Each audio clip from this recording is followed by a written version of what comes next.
네, 오늘도 우리 증시 어제와 흐름이 크게 다르지 않습니다. 다우지수는 랠리를 이어갔지만 미국발 훈풍이 우리 시장까지는 도달하지 못하고 있는데요. 개인만이 매수에 나서고 있는 가운데 강보합권으로 출발한 코스피 지수 장 초반에 이 등락을 거듭하면서 방향성을 탐색하고 있습니다. 오늘도 코스닥이 조금 더 양호한 모습인데요.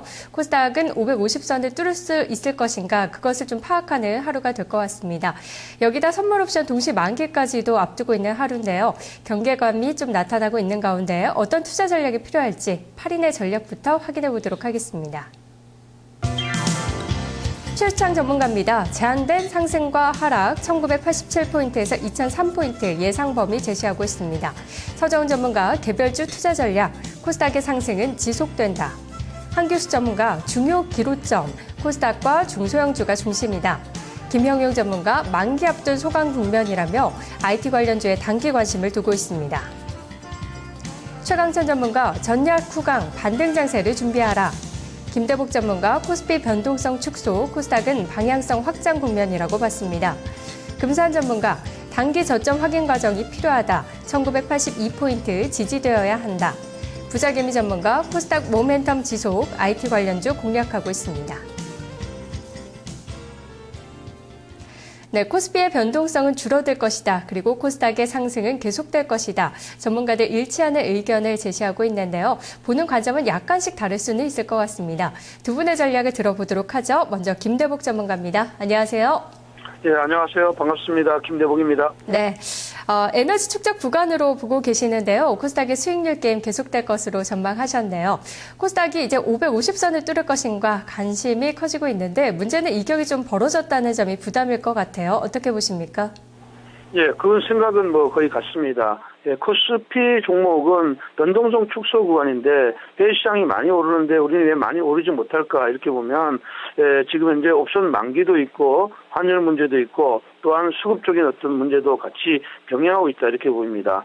종합주가지수가 2033을 찍고 나서 아래를 지금 현재 2월 20일 날 기록했던 하락 갭, 상승 갭을 모두 메우는 자리가 됐는데 하필이면 그 자리가 이번 상승폭의 중심 영역이라고 할 수 있는 1980 영역을 테스트하는 자리까지 왔다면 여기에 시장 흐름은 20일과 60일선이 우상향하는 어떤 자리니까 단기적으로는 매수 구간이 맞습니다. 그렇지만 이 매수 자체가 옵션 만기와 연관이 되어 있기 때문에 선물의 지배적인 어떤 영향을 받는 구간이라고 보고 오늘 선물에 외국인들의 매수가 좀 들어오니까 변동성은 축소되지만 위로 변화를 주는 어떤 이런 장인데 특히 많이 빠졌던 종목들이 반등을 가져가야 됩니다. 화학주나 조선 섹터나 자동차 섹터가 들어가야 되는데 오늘도 IT의 대장인 삼성전자가 올라오니까 주가는 변동성 구간이다 이렇게 보겠고요. 변동성 구간이지만 중기 추세가 살아있으니까 저점에서 매수하는 건 바람직하겠다 이렇게 보겠고 코스닥의 경우에는 이제 547의 직전의 고점을 살짝 넘었습니다. 물론 이제 단단히로 이제 547을 넘지는 않았지만 550이나 547이나 큰 의미는 별로 없다고 생각하고 단기적으로 패턴상으로 쌍봉의 모양이 나왔기 때문에 위로 따라가는 것은 부담이지만 여전히 매수의 주체가 외국인과 국내 기관이라는 점을 감안하면 이제 추세를 확장하는 영역이라고 보고 추격 매매는 부담은 스럽지만 코스피가 지금 현재 움직이지 못하는 어떤 리치 마켓이라고 보면 현재 코스닥은 수익률 게임에서 좀 더 유리한 어떤 이런 흐름이 전개될 것이다 이렇게 보겠습니다. 네, 그럼 시장은 전반적으로 오늘은 관망인가요? 매수 접근할 만한 섹터 있을까요? 예, 매수의 관점은 코스피는 조건부 매수이죠. 아래에서 1980을 이탈하면 포지션 자체를 절반 내지 모두 판단한 어떤 조건부 매수로 대응하는 전략이 좋겠고 낙폭 과대인 종목들보다는 지금 트렌드를 가지고 있는 삼성전자나 하이닉스 등의 IT 섹터를 공략하는 것이 좋다 이렇게 보였고요. 코스닥은 추세 확장 국면이니까 기존의 코스닥은 테마가 여러 가지가 있습니다. 오늘은 이제 무선 충전기 테마와 아모레드 그리고 영화 관련 섹터가 있는데 시장의 흐름을 보면 큰 그림상에서 시가총액 1조가 넘는 종목들이 시장을 주도하는 어떤 이런 흐름이라고 보면 그중에서는 대장격이 성격이 있는 파트론이 좋아 보이고 또한 이제 LED 관련주 중에서 서울 반도체가 추세적인 확장 국면에 있으니까 이런 어떻게 보면 LED 관련주들 이런 쪽인데 오늘 조정받고 있는 그 바이오 섹터들 같은 같은 경우에 메디포시스나 차바이오엔 같은 바이오 섹터들이 좀 더 깊은 조정이 나오면 오히려 순환매를 대비하는 어떤 이런 전략들도 함께 추세를 가져가는 종목들 안에서 눌림목을 공략하는 종목과 추세를 확장하는 종목들을 동시에 공략하는 전략이 좋겠다 이렇게 보겠습니다. 네, 전문가님 말씀 고맙습니다.